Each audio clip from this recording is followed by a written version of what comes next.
All right, hello everybody. Welcome to the People's Classroom. This is fantastic once again to see such a massive turnout. I'm a little bit scared and intimidated, but I'll do the best that I can. If this is the first time that you're here, welcome. It's basically history and current events from a working class perspective, which is not talked about enough, in my opinion. So just a couple of quick reminders before we really get into it. I have some social media platforms if you want to follow me on there, on Instagram or on YouTube. I record all the presentations and then upload them on there. If you miss anything and want to catch one of my presentations, that'd be great.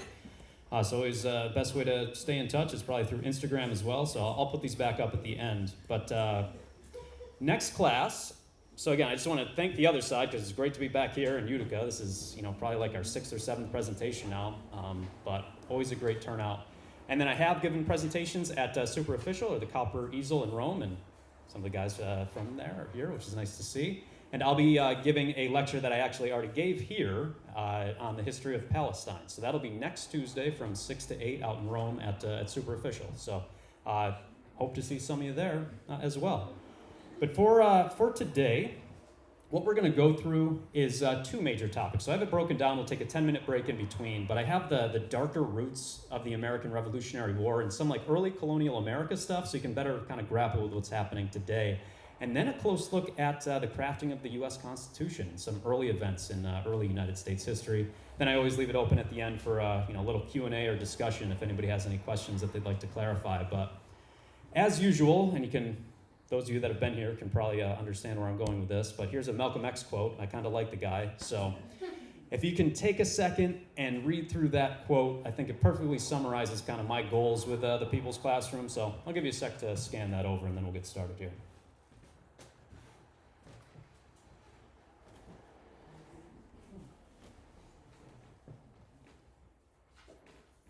All right, that's really what it's all about. Let's learn about something from the past and understand that history doesn't happen in a bubble, that there's direct connections to today. And that's really one of my overarching goals with the People's Classrooms, to see those all-important connections across history.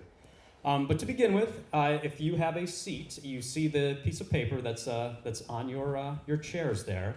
I'd like you to take a second, and you can talk about this with a partner if you'd like, so go real old-school classroom style. But if you can just take like 2 or 3 minutes, and then we'll really get into the presentation, but can you take a second and answer number 1 and number 2, and try to think about how these possibly are going to connect to what I'm going to be presenting today. So take a second, answer number 1 and number 2. If you have something to write with, great, you can jot down your thoughts. If you just want to talk about it with somebody else, that's great as well. But so for number 1, why does historical context matter? And if you look at this quote up here for number 2, how do you think this might relate to our discussion today? So I'll give you like 2 or 3 minutes, talk about number 1 and number 2, and then we'll come back together and really get going.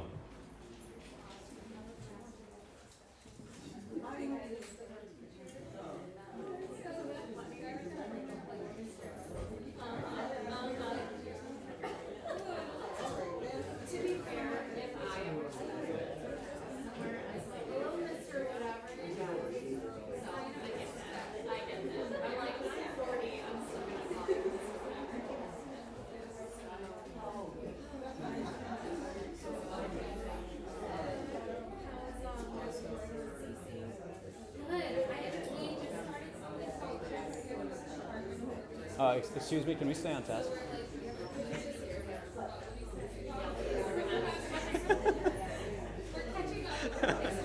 Do I need to call Mr. Saxon?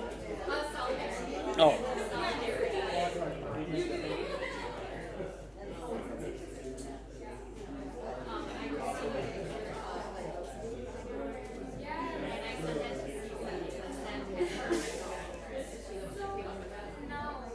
All right, let's take a look at these. So for number 1 up here, anybody want to offer up their thoughts? Just in the grand scheme of things, why does historical context matter? Why is that a big deal? Yeah, Ruth, go ahead.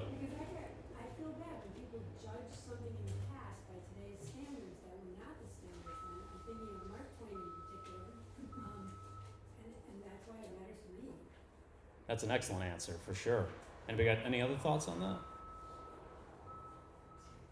Yeah. To show how it relates to things that go on today, too.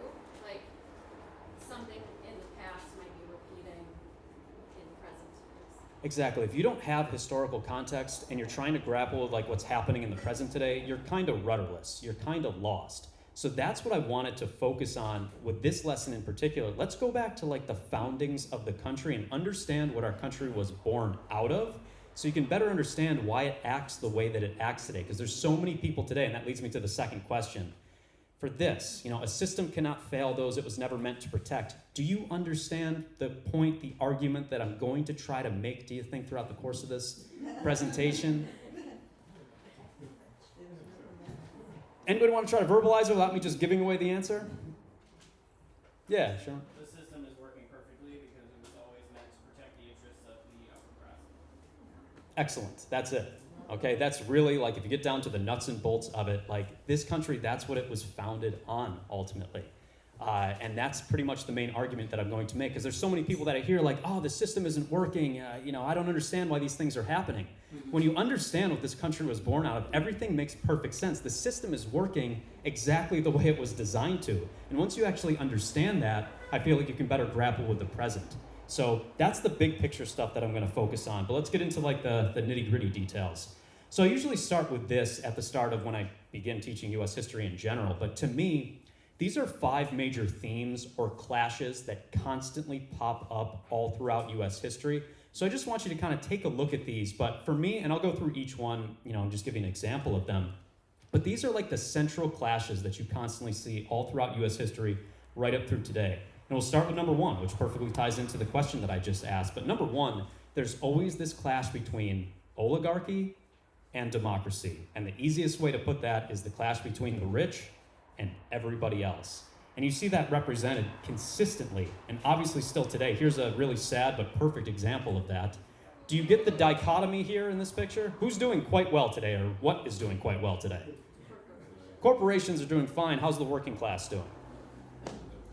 Not so great, yeah. And then rather than try to address any of the issues raised in that picture, they just took their logo off the side of the building. Exactly. And So it's now they don't even use it anymore, so it's this giant empty building that just like exists for no reason. perfect, and you don't know who the real culprit is as a result. It's a way to mask it.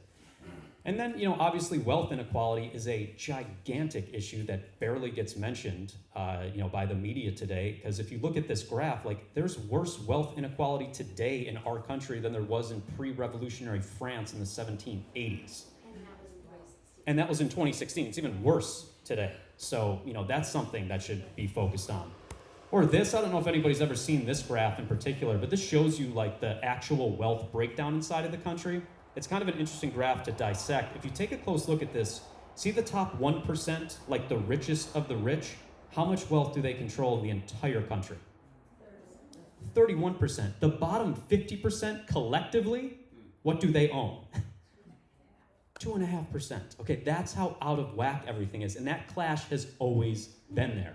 So I'm kind of jumping ahead a little bit, but I would like to ask you this. You know the names of today's billionaires, okay? You know the Bezoses, the Bill Gateses, the Zuckerbergs, etc. But back in the day, do you know who was kind of like the equivalent back then that I don't think enough Americans understand? Who was the Bezoses of the past, of like the 1700s? Jefferson, Washington. Try to put, Rockefeller for sure, but like going back to the colonial time period. Yep, but like Washington and Jefferson in particular, throw a number out, I'll tell you if you're close. If you took their money and converted it into today's dollars, do you know how much George Washington would be worth today? Throw out a number, I'll tell you, and then I'll just show it for the sake of time, but 100 billion, not quite that high, but still pretty significant. Washington would be worth about $594 million, Jefferson about 239, Madison, Monroe, you know these names. So like I said, that clash has always been there. This upper class of people that are doing incredibly well while everyone else is kind of wallowing, that's fundamental to the United States. So that's one of the biggest things that I want to stress to you. A few of the other ones, I'll jump over these just for the sake of time, but let's get to actual historical events. So we're going to start way back in the beginning. This is a term that I've mentioned at a few of my presentations, but it's one that you really need to understand to get to the roots of the United States. But it's this topic, this term of settler colonialism. That is what the United States was born out of. And if you're confused by that term, it's basically like imperialism turned inward. Okay, so it's like an indigenous population that used to be here slowly being replaced by an outside force and being pushed to the boundaries for the most part. So this obviously all started back during Christopher Columbus's time period. So you go back to the encounter when Columbus and the Europeans first made contact over here in this hemisphere of the world and began the process of colonization through this idea of manifest destiny. If you look closely at this in particular, what is the main message? If you've never heard the term manifest destiny before, why did the Europeans feel like okay about colonizing and taking over indigenous land here in the United States or North America? It was divine. Okay, they were chosen by God to do this, and it's their divine right, essentially, to take over this country. So what you eventually see in North America is, countries that you recognize, the British, the Spanish, the French, all slowly taking slices of what becomes the United States, for our purposes today. And obviously, what happened to all these Native American tribes little by little? Yeah, moved on to reservations, slaughtered in many cases. And even this map, is this map accurate in terms of the terminology that's being used for some of these tribes? No. Who gave them some of these names? Yeah. And obviously, for our purposes here, what's the probably most well-known local tribe that you do recognize on this map? The Iroquois. The Iroquois was not actually their name. Does anybody know what their real name was? I'm sure you've heard it. Yeah. Very good. And do you know what that translates to? Yeah, the people are the builders of the longhouse. Do you know what Iroquois means? It's not nice. It means black snake. Okay, so all these terms were derogatory terms that became like the common nomenclature, which is just not appropriate when you really know the history of this country. But that process of settler colonialism, if you look closely at this graph, the red line shows you Native Americans and their population from the 1490s, right as Columbus and the Europeans were arriving, right up through 1990. Look very closely, though, how many Native Americans perished during this process of settler colonialism. It looks like a small dip, but is that actually a massive amount of people? Yes. Okay, and exponentially, obviously, the white population starts to increase as well. And just to break that down on a state-by-state basis, you look at California, for instance. That used to be 100% indigenous land. What does it look like today? Barely any. It's all been colonized. Everybody's been pushed to reservations, and it's pretty brutal, to say the least. And obviously this was a slow process, but there's a number of horrific massacres that took place in the 16 and 1700s. The Pequot massacre in particular was one that happened in Connecticut. It's when the Puritans came over, slaughtered over 500 Native American men, women, and children. So that's the most extreme form of settler colonialism. So it is that process playing out in very violent ways from time to time.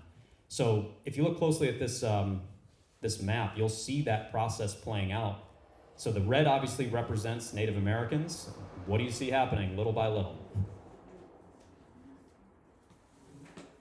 It's all gone. Yeah, it's all being swept away. So that's settler colonialism, playing out in real time.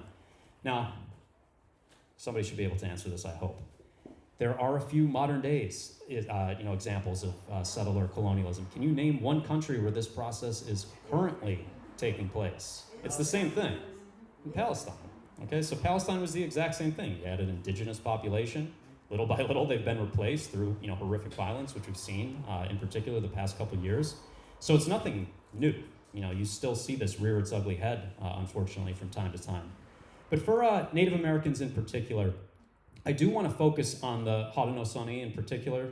They had a confederation, and the way that they operated was fascinating. If you look closely at this picture, in terms of the way that they treated the land, what is a big difference in terms of the way that the Native Americans treated the land and the way that the Europeans that are going to come over and colonize were treating the land? What's the big difference there?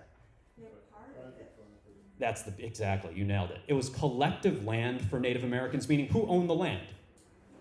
Nobody. They all owned it. They worked on it together. It was shared territory, ultimately. So they all worked on the farmland. They all felt like they were a part of it. It was a true community. You compare that to what the Europeans were used to when they came here. They're used to private property. You put up your own fence, you put up your own wall, and you just manage your own plot of land, and you don't work together with anybody. You have yours and I have mine, and we kind of go our separate ways. The other big issue, and this was certainly true in our region in particular, I'm assuming everybody's familiar with the term of matriarchy. That's how the Haudenosaunee operated. They traced their family lineage through women. Do you think Europeans did that? No, so there's patriarchy. That's what they came over here with. So I really like this animated graphic, but it pretty much shows you essentially the difference between these two groups. What are Europeans all about, and what are Native Americans all about? It's competition versus what? Cooperation. All right, that's really as simple as I can possibly make it. And man, yeah, that kid is really aggressive going for that. So wow, good for him. But based on these differences, do you understand why there's going to be clashes between Native Americans and Europeans? Do they just fundamentally live different lifestyles and cultures? Yeah. So that's why you see that drastic decline. Europeans are never going to be able to acclimate themselves to what's happening here, and they're going to press the issue through violence to get rid of these people so that they can dominate this territory. So for the process of European colonization, I'll go very quickly one by one through each European country.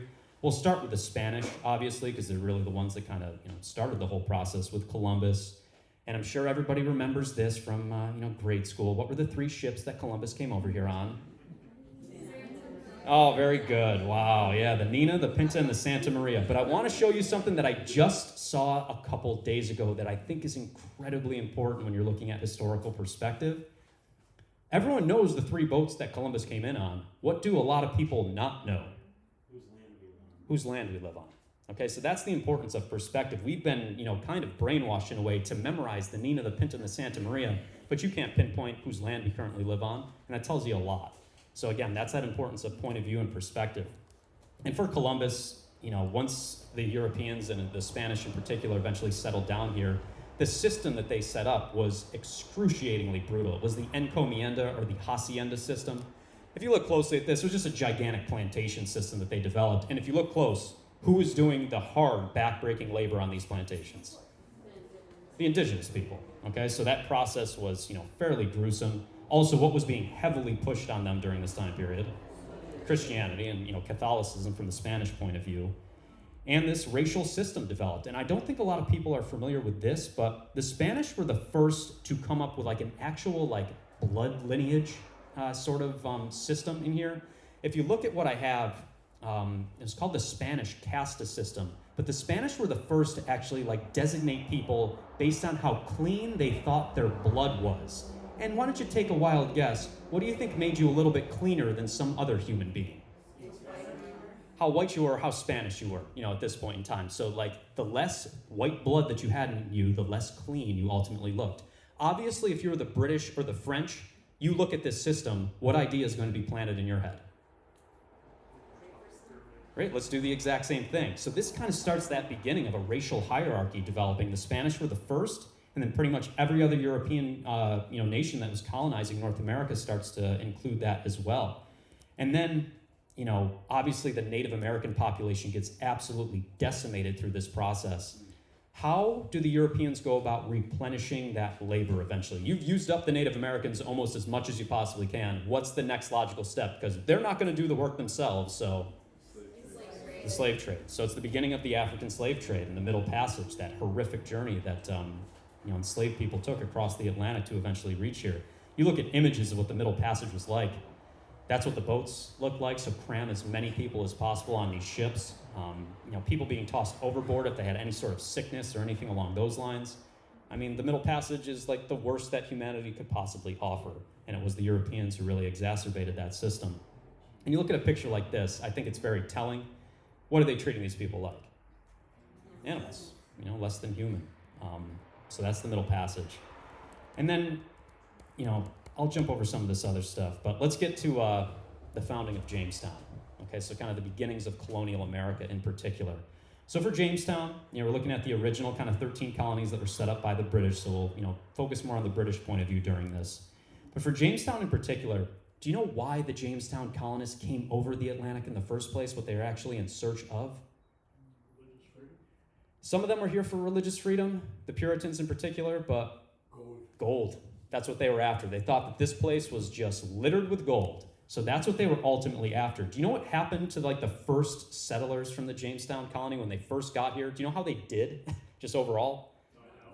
They did awful. You know why they struggled so much here?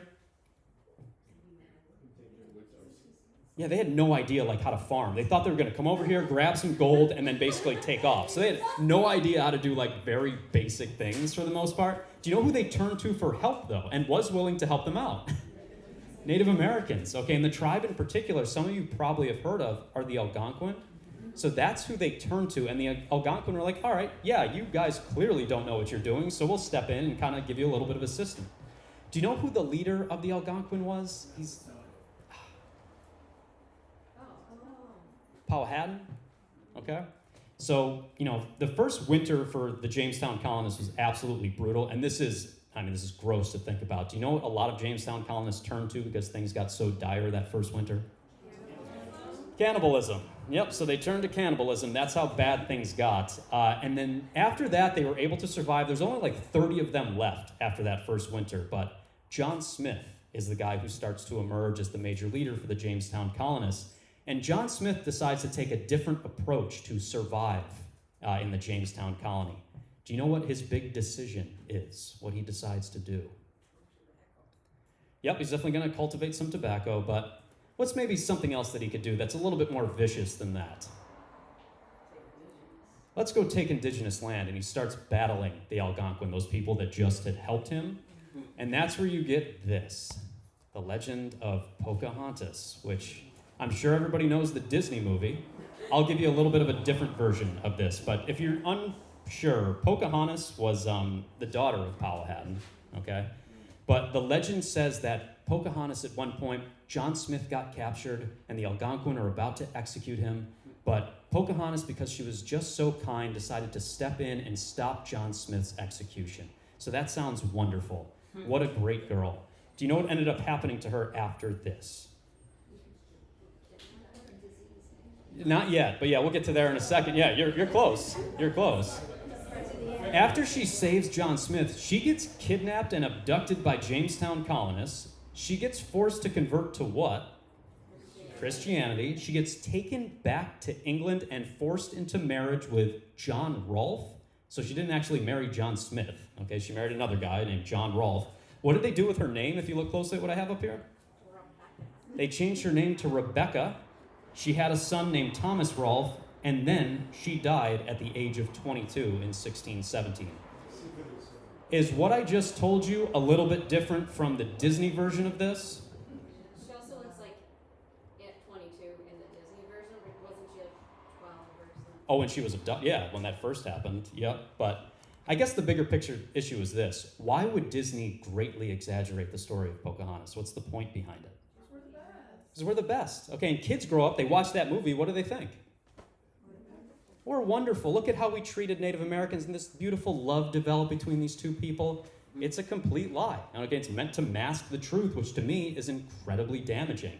So, if you want to take a guess, what do you think really ended up happening to the Algonquin eventually? Which we don't talk about enough? There aren't any left. They all died of disease, of smallpox, and all the other horrific diseases that the Europeans brought over. So that's what eventually ended up happening to them. And you don't get that when you watch Pocahontas. Okay, it just sounds like a nice little cutesy love story, and that's not the case.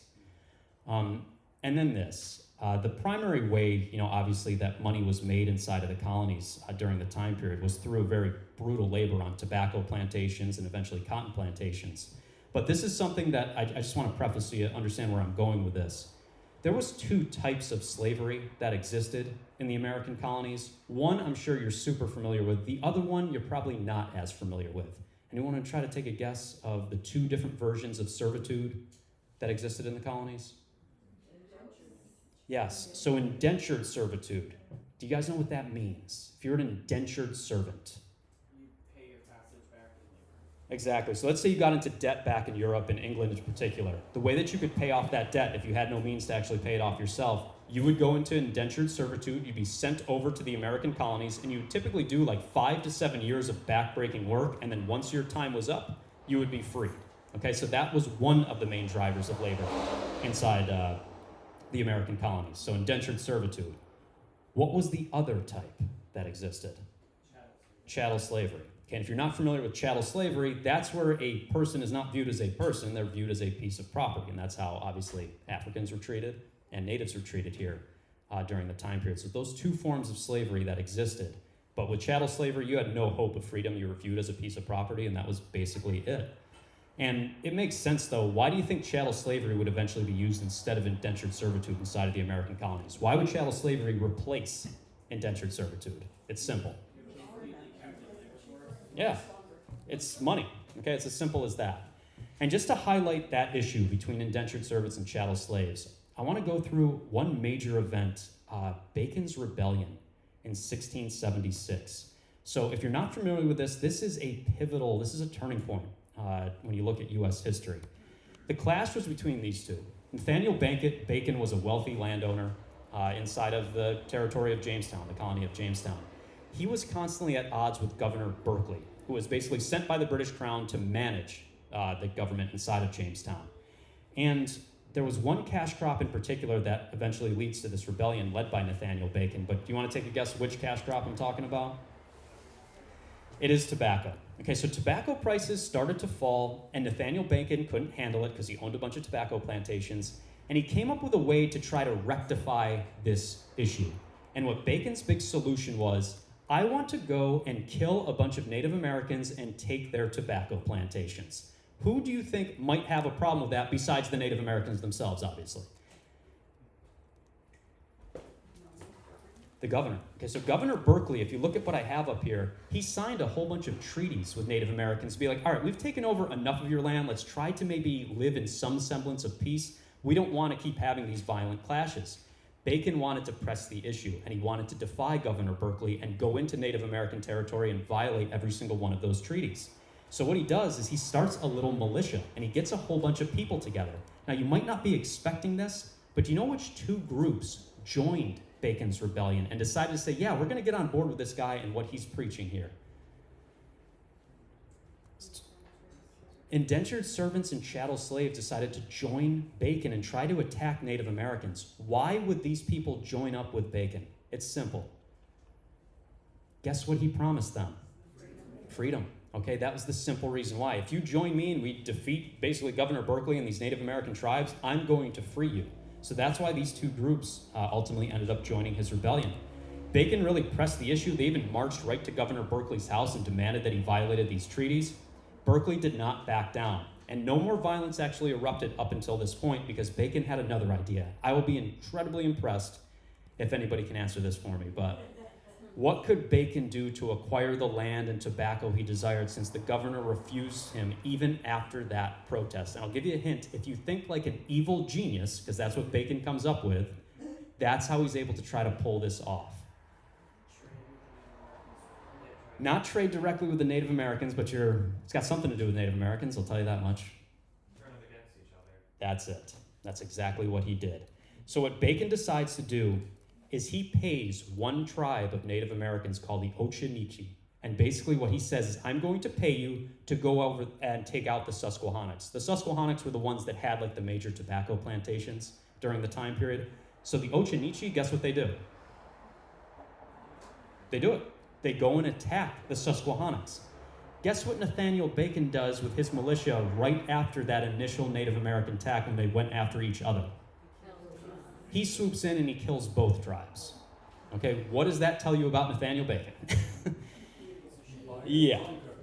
Okay, so he knew exactly what he was doing. After this point in time, so he slaughters these people that he had just paid, so he basically gets his money back on this investment.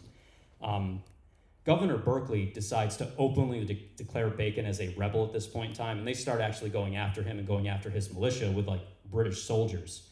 So the end result of Bacon's rebellion is the British Crown kind of crushes this rebellion ultimately. They burn down the colony of Jamestown to send a strong message to any colonists to stop all this. Bacon dies in a horrific way. He dies of dysentery during this entire process, but the remaining rebels were captured and executed by the Royal Military. But the big picture question is this: why would the British government be completely freaked out by Bacon's rebellion? What were they scared of? What did they see that they're never going to want to see ever again? Autonomy for sure. Revolution, no doubt. And which two groups just joined together? Indentured servants and chattel slaves. And maybe I didn't explain this enough. Most indentured servants, which race were they? They were white. Most chattel slaves were right. So what the British decide to do in the wake of Bacon's rebellion is this: take a look at some of the laws that were passed after Bacon's Rebellion. But if you look closely at this, so just look at 1, 2, and 3 up here. This is what the British Crown decides to do. What's the very first thing that you notice? Separate those races. So no interracial marriage, no sexual relations between the two races. Indentured servitude was outlawed as well. What became the dominant form of labor now? Chattel slavery. Do you understand why they did that? There's a really devious reason behind it. Let's get rid of indentured servitude and let's just go with chattel slavery. Why do that? Think that's big picture. They made them feel superior to the slaves, and then they had them as allied forces. Perfect, because now if you're an indentured servant, or if you were, now you've been freed, you feel better than a chattel slave. You're going to join with the British now instead of joining up with people that are more likely in your camp at the end of the day. The other issues that you see, number 3 is just brutal, but heavy penalties for white women who bore a black child, 7 to 10 years in a public whipping. So the main point is this. It all ties back to this cartoon I know that I've shown in different contexts, but the rich, they saw Bacon's Rebellion as a major threat. So what are they trying to do here? Who are they trying to separate? Working class people. Let's separate indentured servants and let's separate enslaved people so that they don't join up, they don't become a threat. I love this cartoon, but it ties directly into what I'm talking about.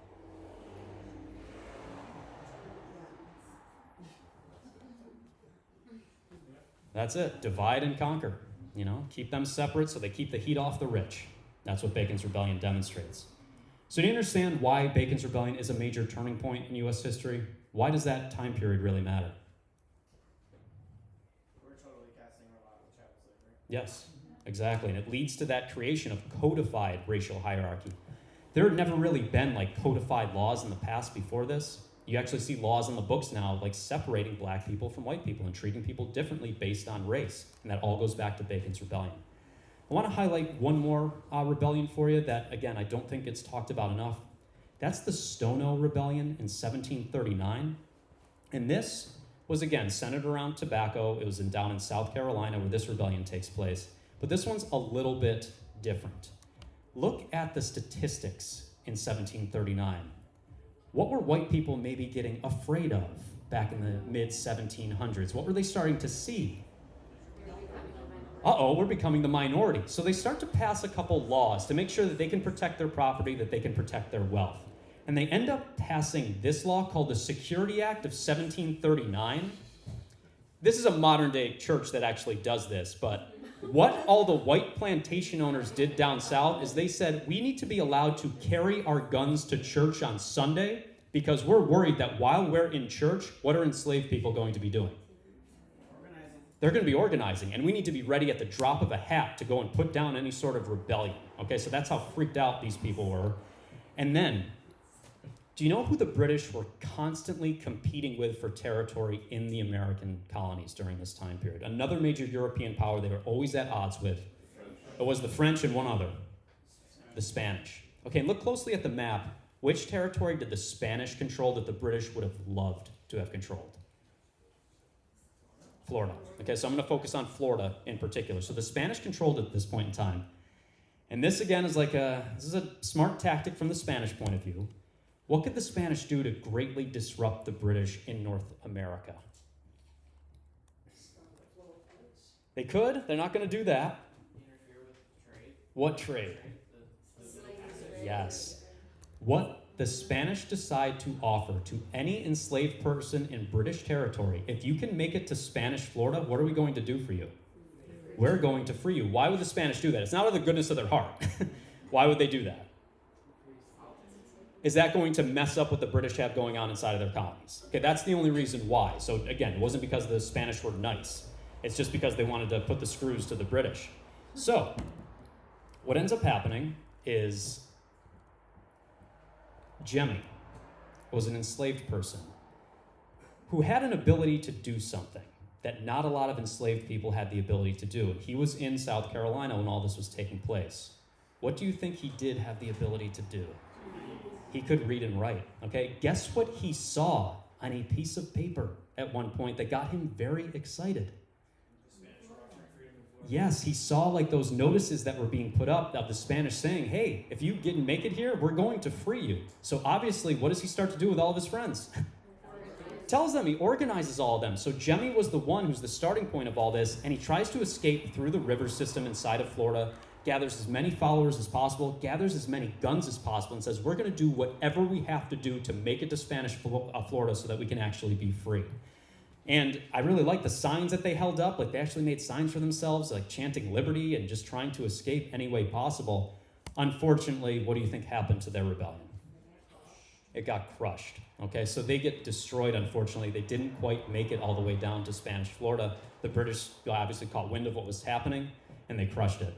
So the Stonewall Rebellion did not work out exactly the way that the enslaved people thought that it would. And of course, if you're the British, are you going to be terrified by what you just saw? So here's another set of laws. Take a close look at this. So number 1 up here, this is the first thing that the British do in the wake of the failed Stonewall Rebellion. And I have it in bold if you want to take a look at that. Basically, like a reverse First Amendment. Yes. Any First Amendment right that, any semblance of what we have left of the First Amendment today? This is, take all that stuff away. So, what to you is maybe the worst one up there?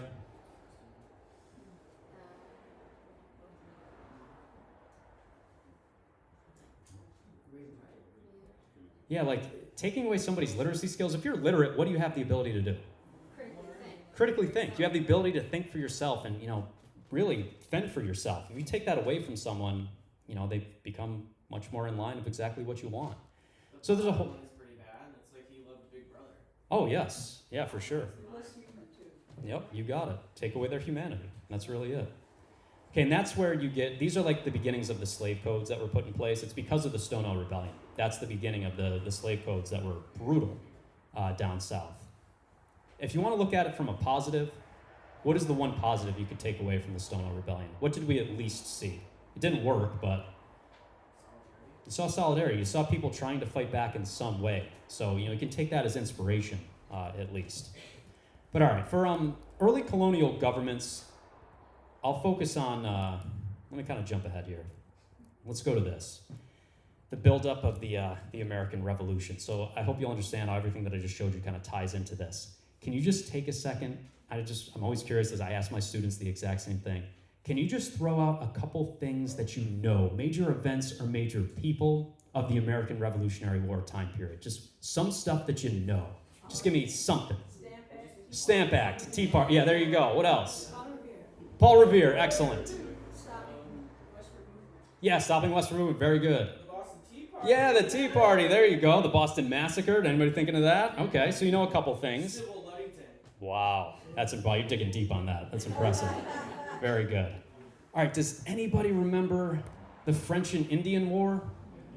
Okay, this is one of the major causes of the Revolutionary War, but regardless, what ended up happening, it was the British and the American colonists fighting against the French and various Native American tribes. Do you know who won the French and Indian War? The British won. Okay, but the British, what did they get buried in as a result of the war? They won, but they got buried in debt. And who did they decide to pass off that debt to? The colonists. Okay, so that's one of the major causes. All like the Stamp Act, the Tea Act, all that stuff. All goes back to the French and Indian War. And after the war was over, though, this line also becomes pivotal. The British decided to draw this line called the Proclamation Line of 1763. And what it basically said is, we're going to stop colonizing Native American land. So we're going to leave these people alone past that line further to the west. So that was part of the agreement as well. We've kind of done enough with Native Americans. Let's leave them alone. Do you know who could not stand this proclamation line? Settlers, the American colonists. They were constantly at odds with the British because they wanted to complete manifest destiny and take charge all the way through to the Pacific Ocean. So there was always conflicts and clashes between these two groups. All right, then the other stuff, this is like middle school, but I just want to review it just for the heck of it. The Quartering Act was also passed during this time period. What could British soldiers do to a colonist's house at any point in time? Very good, yes. Okay, they could go in and just, set up shop and you couldn't do anything about it. And then, of course, all the classic taxes. So the Sugar Act, the Stamp Act, the Boston Massacre happens during this time period, but I just want to point out something for this. I'm sure like some of you have seen this engraving. Who actually designed this engraving? Paul Revere was the one who designed the engraving that became like the hallmark of the Boston Massacre. But does anybody know the full story behind the Boston Massacre? Because you don't really get it from this engraving.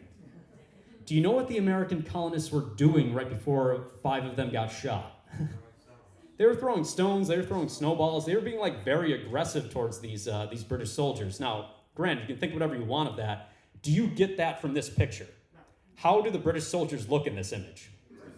Look like the aggressors. Do you notice any expressions on the soldiers' faces? Yeah, they look like happy. Okay, like, yeah, we're just slaughtering these people, no big deal. So again, this was a piece of propaganda because this popped up in, colonial newspapers across the, the region during the time period. So of course, you're going to take away from this, oh wow, the British are evil. We should probably do something about this. So just, keep that in mind. And then, no taxation without representation. The Tea Act was passed, etc. But, tarring and feathering started to happen as well.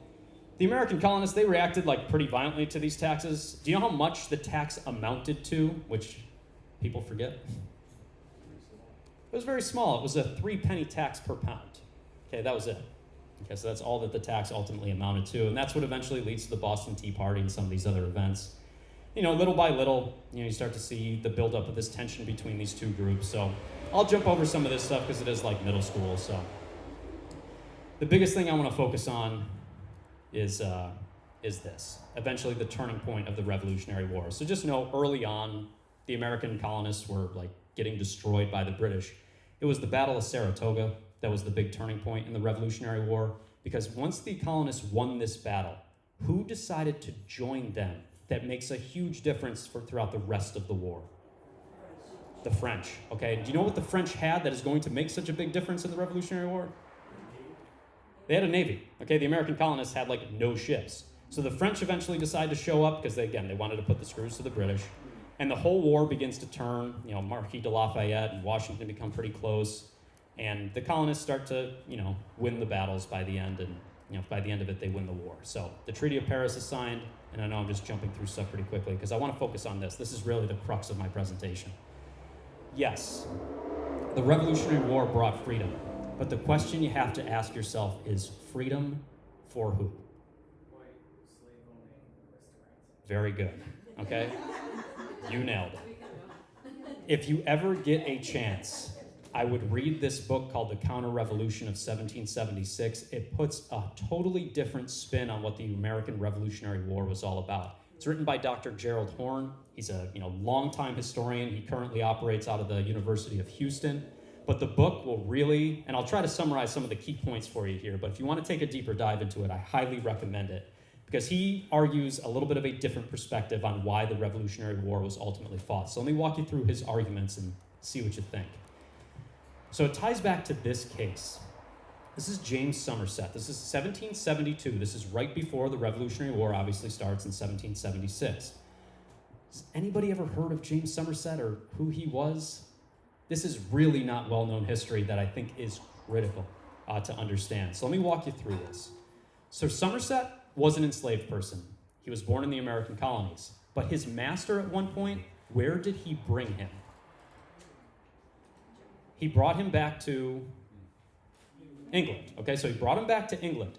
There was no official slavery laws on the books in mainland England. So what did Somerset think could happen to him now that he's in England? He thought he was going to be freed. Okay, so he's like, there's no actual slavery laws on the books. I have the chance for freedom. He was caught by slave catchers, and his master wanted to sell him off to Jamaica in order to punish him for trying to advocate for his own freedom. Somerset was lucky. He had a couple well-connected friends in England that actually got his case in front of the king's court. And what the court had to decide was one of the most big-picture questions you could possibly imagine. Should Somerset be freed, or is he an enslaved person that's viewed like a piece of property? Which way would you anticipate the British monarchy to rule during this time period? What would you think they would say? That he would rule against him. He actually got a pretty favorable judge named Lord Mansfield who ruled that Somerset should be freed. So it's a monumental ruling during the time period that you would not expect out of the British crown. Now, the major question is this, because this was a step towards abolition. If you were a slave owner in the United States, or in the American colonies at this point, would you like the Somerset case ruling? What do you think is about to happen? What do you think the British are about to do with enslavement? They're about to abolish it. So what do you need to do to stop that from happening? Cut ties under the guys for freedom. That's it. We got to cut ties with the British so we can maintain our property. Because if you look at this picture, all the red dots on our founding fathers' faces, what do you think those represent? Slave owners. Oh, slave owners. Okay, so of course they're going to be worked up about the Somerset ruling because they think the abolition of slavery is right around the corner, and if we don't act quickly, we're not going to be allowed to keep our property. We're going to lose everything. And actually, just a quick trivia question. Out of all the founding fathers, do you know which one owned the most people? Jefferson. Okay, so look at these stats. They're disgusting, but Jefferson owned 600 enslaved people. Okay, and then you can look at Washington and some of these others as well, but that's the point that I was trying to make at the beginning. Yeah, let me just check.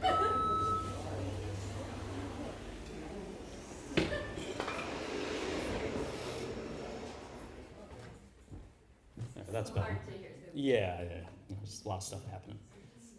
Why were Washington and Jefferson worth so much money? From the slave trade. That's how they made their money, maintaining those plantations. That's how they made their riches. So of course they're going to try to hold on to that by any means necessary. So this up here, that 3-penny tax on tea, that really wasn't the biggest impetus for the Revolutionary Wars. The fact they were about to lose their main source of income inside of the colonies. So like you look at Washington's Mount Vernon estate in particular on the Potomac River in Virginia. Absolutely gorgeous inside, a lavish palace ultimately. But what also existed here? Slave quarters that were miserable and deplorable. I really need you to read this to get a deep insight into what sort of person George Washington was. Take a second, I'll let you read that on your own. This tells you, I think, everything you need to know.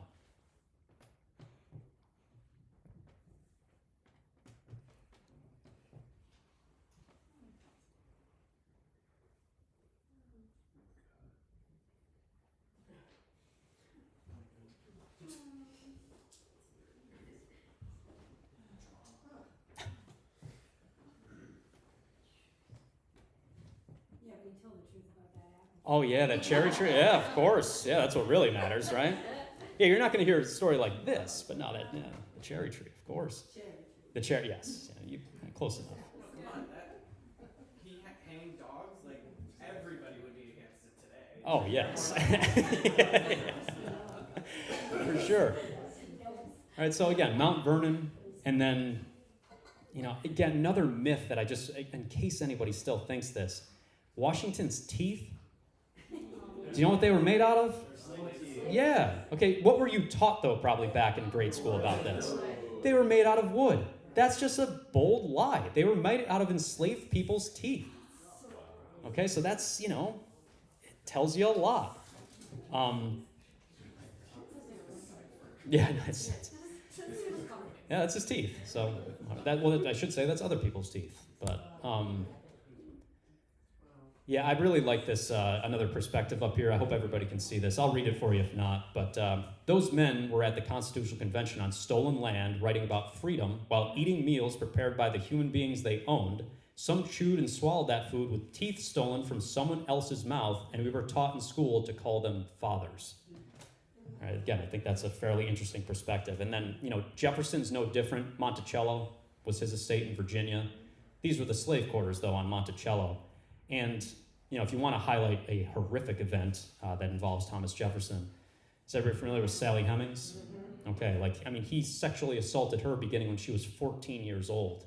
And if you take a deep dive into what Jefferson did to Sally Hemings and their children, it's pretty grotesque, to say the least. So, always keep that in mind. So based on everything that I just showed you, do you understand why people like Washington and Jefferson pushed so hard for this revolution? What did they want to do? Keep their slaves. But could they convince everybody that? Because was everybody a slave owner at this point in time? So what do you focus on instead? The taxes. Okay, let's focus on the taxes. Let's get kind of lower class people all riled up about the taxes. But that's what it was really all about. And they were the drivers of the revolution that could actually influence public opinion. That's why I never understood these pictures when I was a kid, because honestly, my teacher never explained it to me, but most African Americans during the Revolutionary War, hey, whose side did they join? Why did they join the British instead of the American colonist side? What were the British going to give them? Freedom. Okay, and then also, most Native American tribes, who did they back during the Revolutionary War? The British. Why? The British were actually trying to, at least in some semblance, to protect their land. They had a better chance of hanging on to their territory with the British than they did with settlers.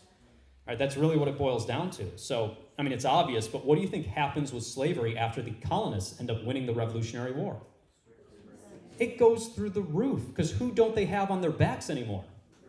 The British. Like, the British sometimes restricted the slave trade and did those sorts of things. The gloves are off moving forward. So that's when the slave trade really begins to ramp up, because they don't have anybody telling them no anymore. They can do whatever they want.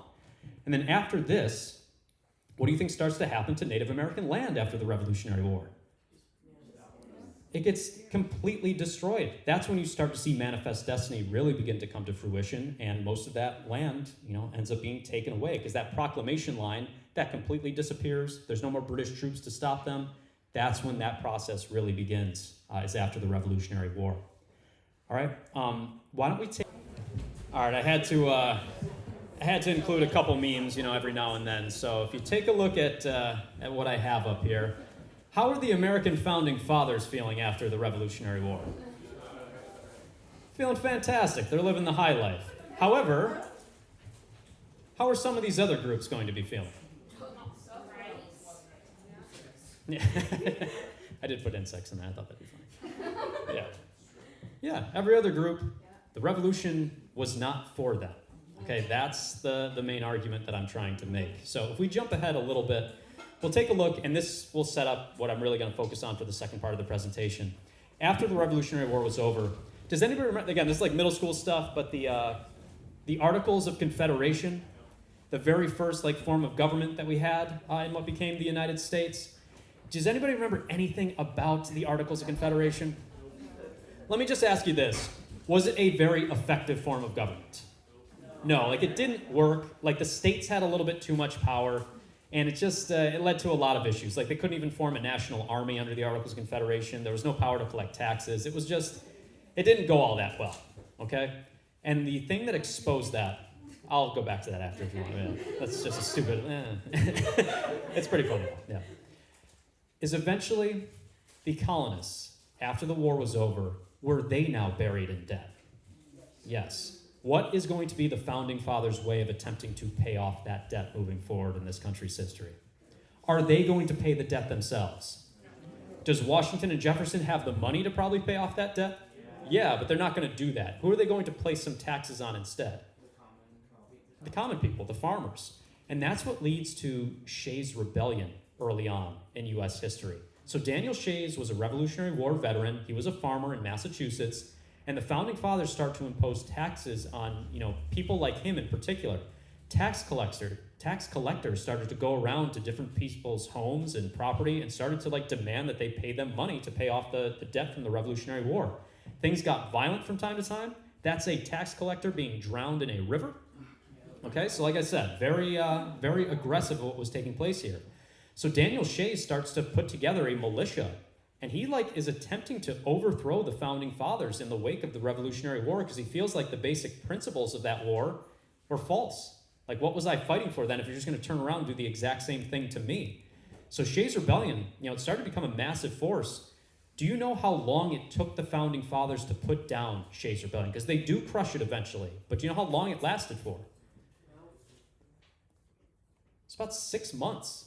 And do you know why or how it was put down? Yes, a private army was put together by the Founding Fathers. A group of rich Boston merchants amassed a huge militia of about 1,200 people to step in and crush Shays' Rebellion, okay? But the bigger picture reason of why I want you to focus on this is, what message did the Founding Fathers send to poor people in this country as a result of Shays' Rebellion? Exactly. If you mess with us in any way, shape, or form, what's going to happen to you? You're going to get crushed. And that's my second part of the question, though, I think is really important to understand. It shows you, who did the revolution belong to? Who did the country belong to? the rich, the people at the top. It did not belong to everyone else. And that's the message that was sent with Shays' rebellion. This is not your country. This belongs to the rich, and just back off, otherwise you're going to get crushed. And this is, I'll quickly read through this because I know it would be tough for some of you to see. At least I did put it at the top, so maybe some of you can see it. But this was Henry Knox, who was a close advisor. He ends up becoming the first Secretary of War in Washington's cabinet. But Henry Knox sends this letter to George Washington during Shays' rebellion, and I want to see if you can pick out the main message of this. So it says, these people who are insurgents see the weakness of government. They feel at once their own poverty. Compared with the opulent, the rich, and their own force, they are determined to make up the latter in order to remedy the former. This dreadful situation for which our government has made no adequate provisions for has alarmed every man of principle and property in New England. What exactly is Henry Knox warning of here? What are the poor starting to do? They're going to rebel. What do we need to do as the rich? We got to protect ourselves. So, what did the Founding Fathers do in the wake of Shays' rebellion to protect themselves? What did they create? The Continental Army, and before they could do that, though, the Constitution. Okay, the U.S. Constitution was created right after this. And here's the big difference. Again, that is a good meme, but that's a pretty good one. Power of the federal government under the Constitution, do you notice a slight difference there? Yeah. Okay, so eventually the Founding Fathers get together in Philadelphia. This is the Constitutional Convention. And again, it's Washington, Jefferson, Madison, Hamilton, all the major players that you would typically think. They originally were going to just revise the Articles of Confederation, but they decide that doesn't go far enough. We need to scrap that thing, and we need to start from scratch. And that's where they start drafting the U.S. Constitution. So again, it's all the major players that you would typically think. So, show you a couple pictures of them. But if you remember nothing else from this presentation, this quote to me sums up U.S. history in a nutshell. It also perfectly demonstrates why we are in the situation that we are in today. I'm going to show you a quote from James Madison, okay? And remember, this is James Madison saying this, not me. He is the father of the U.S. Constitution. Most of the major ideas in the U.S. Constitution came from James Madison. And this is his argument of what makes a good and just government. So take a second and read that.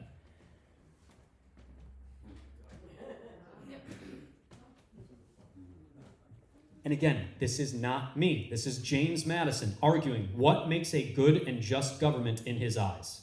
One that maintains wealth disparity.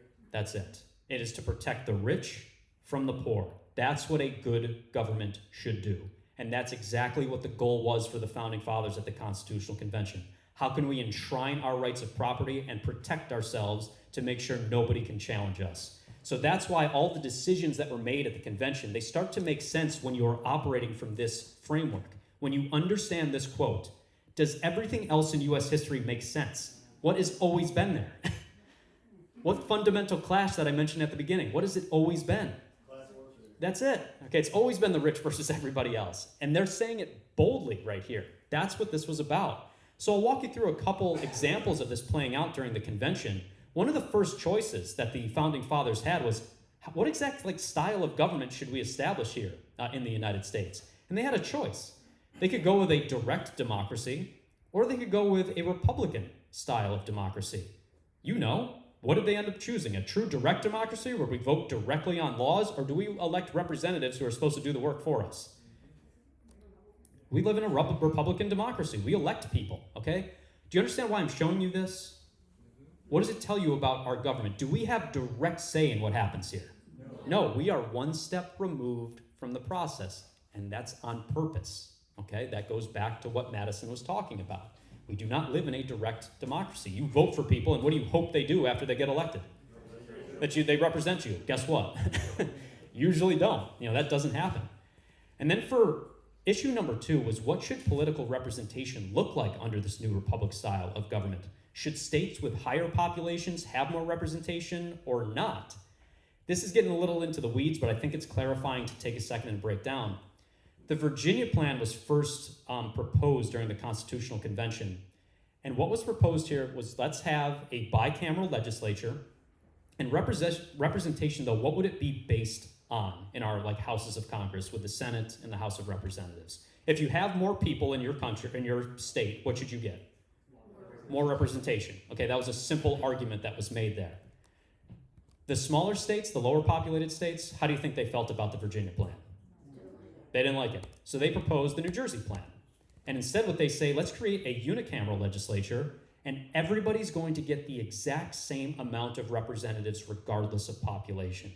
Do you know what eventually happened between these two groups? The people that backed the Virginia plan and the people that backed the New Jersey plan. The Congress versus the Senate. Yes, they created a compromise, which eventually became known as the Great Compromise or the Connecticut Plan. So what was eventually put in place, yeah, good for Connecticut, yeah, was this.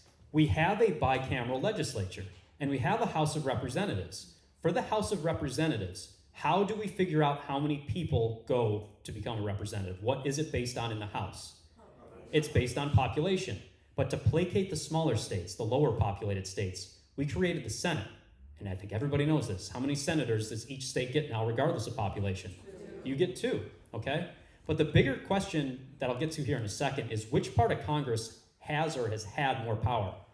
Does the House have more power or does the Senate have more power? The Senate. The Senate absolutely has more power. And it was designed that way. Why? Because the senators are smarter than the other people. Yeah. Or so they claim, yes. For sure. So yeah, like a great example of what I'm talking about, you look at like California, for instance. How many people live in California? Almost 40 million. How many representatives do they get in California? They get 2. Wyoming is the least populated state. There's like 500,000 people that live in Wyoming. How many members of the House of Representatives does Wyoming get? 2. No. In the House.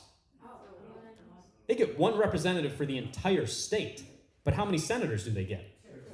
How many does California get? 2. Okay? That is a big issue moving forward. So keep that in mind. And here's the biggest reason for why more power was placed in the hands of the Senate. Look at this. And this took until the 17th Amendment in 1912 to actually change. How did people become senators before 1912? They bought it.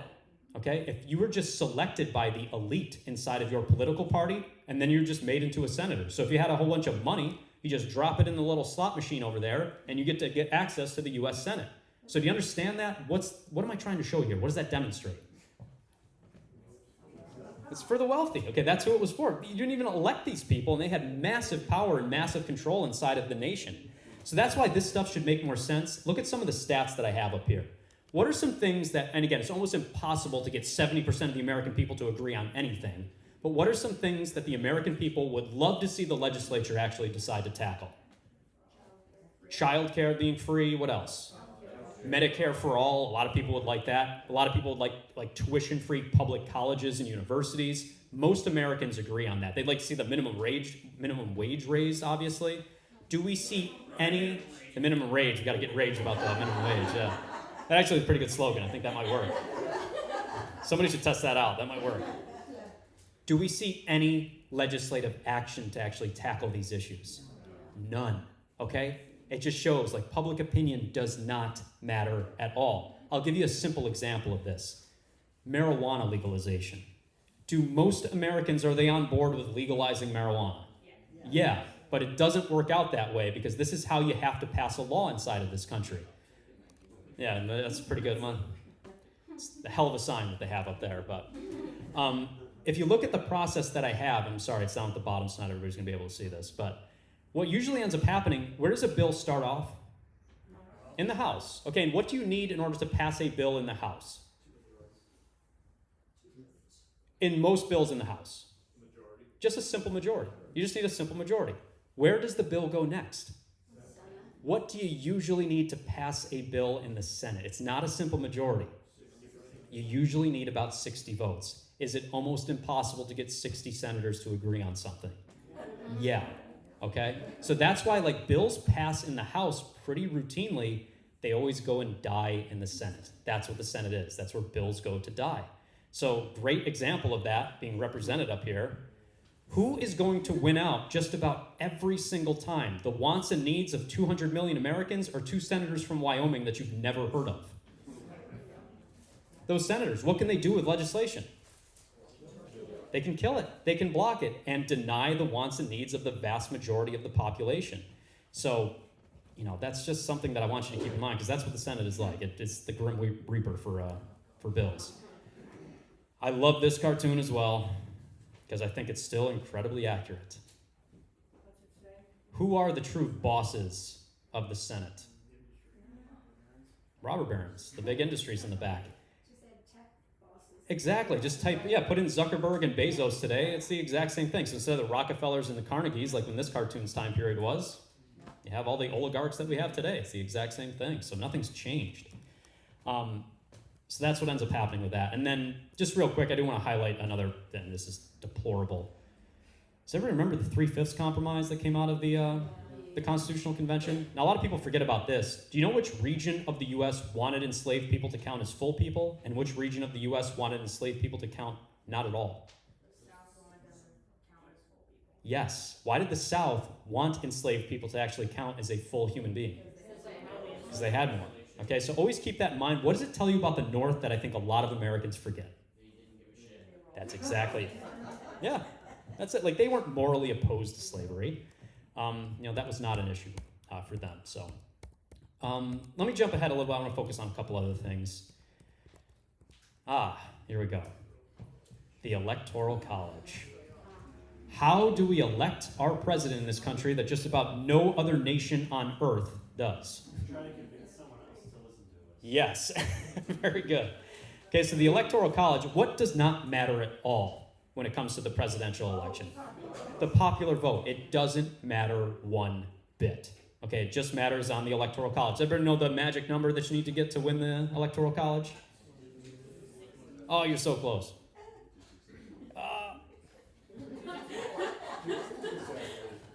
270. 270 is the magic number that you need, okay? But you go back to, especially the past few elections in particular, go back to, everybody remembers, I hope, the 2000 election with Al Gore versus George W. Bush. Look closely at the popular vote. Who actually won the popular vote in 2000? Did Al Gore become president, though? Hell no. George Bush won. Okay, so again, that's just a great example of anti-democracy. You're not paying attention to the wants and needs of the majority of people. And I'm sure everybody remembers the 2016 election, so Hillary versus Trump. Hillary won by 2 million votes in the popular vote, but she got crushed in the Electoral College. So it didn't matter that more people voted for her. Trump became president. All right? And then, I guess I like, this cartoon pretty much sums up exactly what I'm talking about. How do we elect the president? Right. Excellent, yeah. Is it this weird, bizarre path? Yeah.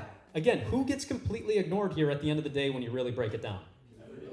Yeah, and that's why if I can go back to this real quick, where do most people live in this country? On the coast. Do most politicians, though, especially for presidential elections, do they go to the coastal territories? Do they go to those areas? Why not? What do they end up doing instead? They go to a sliver of the population in some of the battleground states. And what happens to voter turnout overall as a result of that? It decreases a lot, because do a lot of people feel invested in the election? No, it drives down voter turnout. You start to become disconnected from politics. You feel like your voice doesn't matter. Is it designed to do that? Yes. Okay, that's why the Electoral College was established. That's why we don't have the popular vote. It disconnects people from it, so it just gets them out of the way. They're not involved in politics the way that they should be. Even though, again, just to drive my point home, do most Americans, would they like to see the Electoral College abolished? Do we see any legislation for that? Hell no. All right, again, just furthering my point ultimately at the end of the day. That's why our voter turnout sucks compared to other countries. Okay, ours is way down the list because people don't feel invested in it whatsoever. Okay, and the same thing, like the 2024 election, just to show you what I mean. Were either one of these candidates very popular? No. Okay, and even for Kamala Harris, was there even a primary election to pick her? No. Okay, and obviously Trump is super unpopular as well. So these are the most unpopular candidates that we've pretty much ever seen in American history going head to head. That's one of the biggest reasons why voter turnout was in the doldrums during the 2024 election. People just weren't invested in it. All right, last thing that I'll walk you through is this. I want to show you some other quotes from the Founding Fathers. So obviously I showed you Madison's. Let's take a look at a few others. Here's John Adams. I'll read this for you if you can't see it. So he says, democracy will soon degenerate into anarchy. Such an anarchy that every man will do what is right in his own eyes, and no man's life or property or reputation or liberty will be secure. How did Adams feel about democracy? Didn't like it. This is another quote. Here's Benjamin Rush, who was a founding father from Pennsylvania. A simple democracy is that's the devil's government. Okay, wow, what an expression. Fisher Ames from Massachusetts. A democracy is a volcano which conceals the fiery materials of its own destruction. These will produce an eruption and carry desolation in their way. What are we going to do if we allow the poor people to vote? What's going to happen inside of this country? We're all going to die. Okay, so we can't allow that to happen. This is nuts. Here's Hamilton. If we incline too much to democracy, we shall soon shoot into a monarchy. What does that mean? Okay, yeah, that's pretty nuts. And then lastly, here's Washington. The evil of democratic governments is that the people are frequently misled and too emotional before they can act appropriately. It is this evil that the people often fail to work for their own cure. I guess to summarize all this, what does this tell you about the Founding Fathers? Yeah, I think that's accurate. But yeah, no fans of democracy whatsoever. Here's my wife will be happy, here's a meme from Twilight. But that's how people who wrote the Constitution look at people who did not write the Constitution. All right, because the Founding Fathers, they really looked down on the average working class or peasant class during the time period. That's why they created all these confusing anti-democratic systems that are in place with the Electoral College, with the way the Senate operates, all those sorts of things. It's all designed to keep people away from the political process so they don't engage with it, and it allows them to dictate the way that the country's run. That's why if you look at stats, what percentage of the American people do you think are millionaires? 10%. Less. 1% of the American people are millionaires. What percentage of Congress do you think is made up of millionaires? Maybe it's better than you think, but it's still not great. At least 50%, okay, are made up of millionaires. And that's why I don't know if anybody saw this. Is one of the most just excellent studies that I've seen the last decade. Princeton University in 2018 did a fascinating study that perfectly ties into everything that I'm trying to show you up here. So they took this study, and what did Princeton University come away with? What public opinion has what? Near zero impact on actual legislation. And when you take a deep dive into it, this graph, I'll walk you through this because this is a little bit complex, but I think it's very clarifying. The public support for a law. See where it says ideal representation in the middle of that? In a good and just country, if the public support a law, what would you expect would happen with that law? It has a good chance of being passed. That's a simple democracy. The people want something, Congress or whoever is supposed to deliver it. What does it always stay at regardless of public support? Do you guys see what that says there? All right, if you're confused by the graph. Yeah, it has a 30% chance of passing regardless of public opinion. So every single law in this country has a 30% chance to pass, with one exception. Look at the yellow line on this graph. Elite representation. When the rich want something, what seems to happen? Does it have a much better chance of passing? Yeah, so this Princeton study pretty much backs up every single argument that I just made to you. When the rich want something, what happens? When the poor want something, what happens? Nothing. Okay, so that's the Princeton study pretty much summed up. So that's why I come back to this, and I always get very upset anytime I see anybody say these things, because it's can you take a little bit of a deeper dive into this? So when you go back to that quote that I showed you at the beginning, a system cannot fail those it was never meant to protect. Is the system working exactly the way that it was designed? Yeah. Yes. Okay, and everything that I went through, I think, pretty much summarizes that. Let me just give you one more example of what I'm talking about. This is from a couple years ago. Does everybody remember the Build Back Better bill during Biden's presidency? Yeah. Okay, let me walk you through this if you are confused, but are there a lot of things that were originally in the Build Back Better bill that, the American people would have liked? What's some real big picture stuff that I just showed you polling on that the American people would be on board with? Is there a lot of good stuff up there? Okay. And you look at public support, like I said, 60 to 70% of the American people were on board with what was in that bill. They wanted to see those things. Taxes raised on the rich in particular, is always something that's incredibly popular. However, what did this bill turn into? Because this is what it eventually looked like. Here's what it was, okay? This is what it turned into. Is there a lot to get like super excited about in that bill? No. Do you know why this bill got watered down to basically a big nothing burger? I knew you were going to like that one. No. Do you know what happened? Why did it get whittled down to nothing? All this great stuff, all gone. Because it had to go through committee, and the committees are made up of millionaires. This bill, look closely, where did it pass? It passed in the House. Was it close? Yeah, but you just need a simple majority. Where does the bill go next? Goes to the Senate. And like I said, that's where bills go to die. You might recognize these two senators that held up this bill and destroyed it. Do you recognize the two senators over there on the right? Yes, very good. So that's Joe Manchin. Do you know which state he's from? West Virginia. Do you know the woman on the right? Kristen Sinema. Do you know which state she was from? Arizona.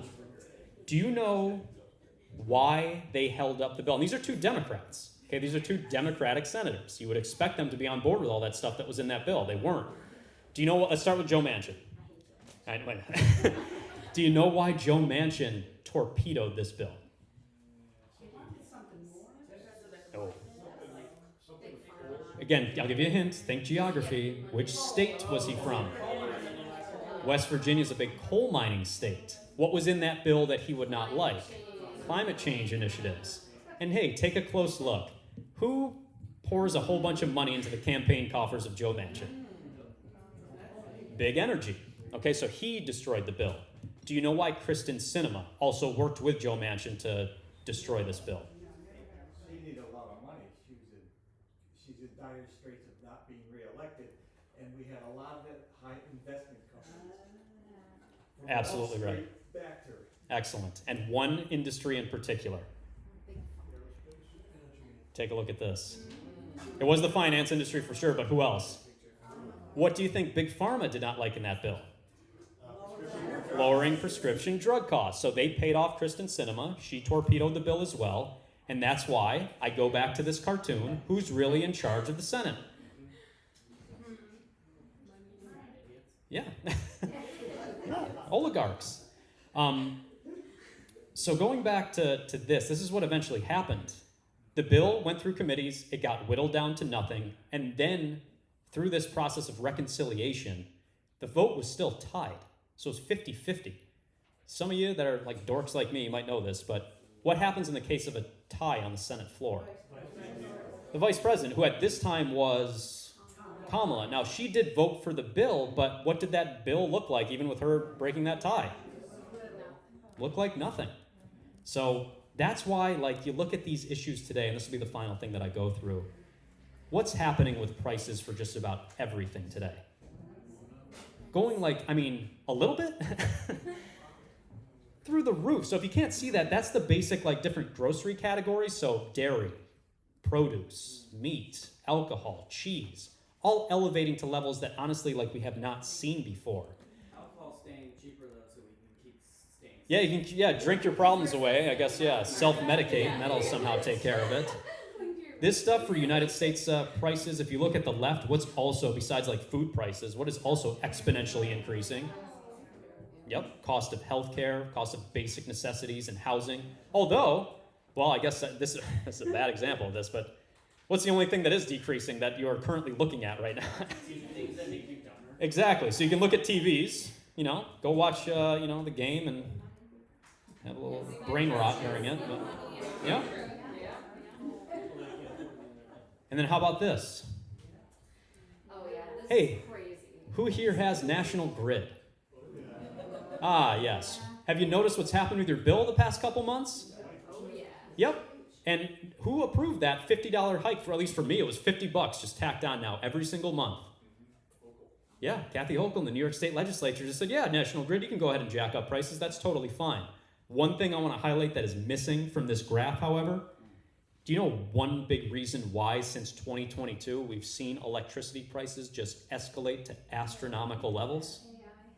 AI data centers are popping up all over the place, okay? So that's what you're paying for. Your national grid bill is going to make everyone dumber by funding AI. So somebody can make a stupid video. Yeah, so somebody can make a little meme that will get a chuckle out of you for about 4 seconds, if that. And that's why like home ownership as well today is just almost impossible. That's how much you need to make on average to afford a median house inside of this country. You need to make about $115,000. So it is basically a luxury to own a house today. And also, if you break it down in this capacity, minimum wage workers, is there any state in the nation where you can afford rent? No. Okay, so you don't have a prayer of that. One last meme for you. Oh, Grover. Yeah. Yeah, Grover, yeah. You wouldn't expect that out of Grover. He's pretty harsh. Yeah, what a jerk. Jeez. Yeah, right. We're all gonna, yeah, that's it. This sums it up. They just make it plain. So when I say the rich and the rest of us, I think I've made my point by the end up here. But all right, a few quick things just to wrap up for today. If you do have any questions and you would like to stick around, you know, that would be great. I do have a bunch of discussion questions in the packet that was on your seat when you walked in. And if there are people that would like to stick around and discuss those things, I'm certainly more than willing to talk about that stuff because I love actually hearing from everybody else after I go through my stuff. But obviously, if you need to hit the road, that's fine as well. So just to wrap up with a couple quick things, these are the social media platforms that you can follow me on. I can put these back up in a second if you're interested. So my Instagram page, I keep up to date quite a bit. My YouTube page, I post all the videos of all my presentations so you can easily share them with everyone. I also do have a Facebook page. I don't have the QR code for that, but if you're interested, you can come and see me and I can easily invite you to that as well. But final few things is next week, again, I will be at Super Official, the Copper Easel in Rome, going through the history of Palestine, which again is a presentation that I gave here, but obviously incredibly relevant. So if you're interested in the things that I talked about, I'll show you another perspective of the history of Palestine that I think you'll take quite a bit away from. So I'm very excited for that presentation. And then if you would like to make a donation to the other side, the donation jar is right up here. So you can drop some money in there just to support everything that happens through the other side, which is obviously a fantastic group of people. And I also can put this up in case you don't have cash. I thought this would make sense.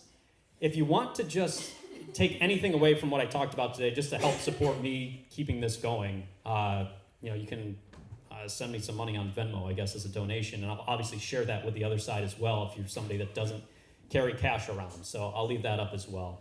But I just want to say, thank you so much for coming out. It's always so great. This is the stuff that I just love doing. I just want to keep doing it. But unfortunately, I have another job that also takes up a good chunk of my time. So that makes it difficult. So I try to do these at least once a month. But if you follow me on all the social media platforms, you'll see exactly, where the next People's Classroom is going to be and what topic I'm going to be covering in particular. One topic I just want to mention this finally is I really want to go through the history of the Civil War and the Reconstruction era because I feel like that perfectly ties into a ton of the issues that we see today. So that's probably the next topic that I'm going to tackle. So just, try to follow me on various social media platforms or stay in touch with the email list that, Kim and the other side send out just to stay informed of everything that's happening. But again, really, from the bottom of my heart, I really appreciate seeing so many people each time that I do one of these. It really means a lot to me, and it's just incredibly rewarding. So thank you so much, and I hope to see you all again very soon.